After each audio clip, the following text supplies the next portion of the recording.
งานล้างแอร์นะครับเป็นแอร์วันเวย์นะครับยี่ห้อแคเรียนะครับช่างสองกับผู้ช่วยดีมนะครับขึ้นล้าง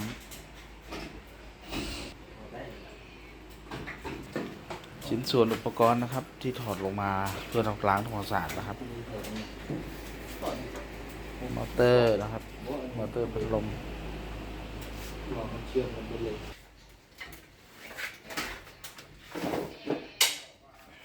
เชื่อมตัวนี้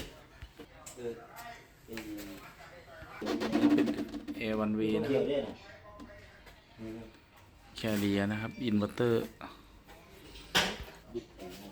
อืม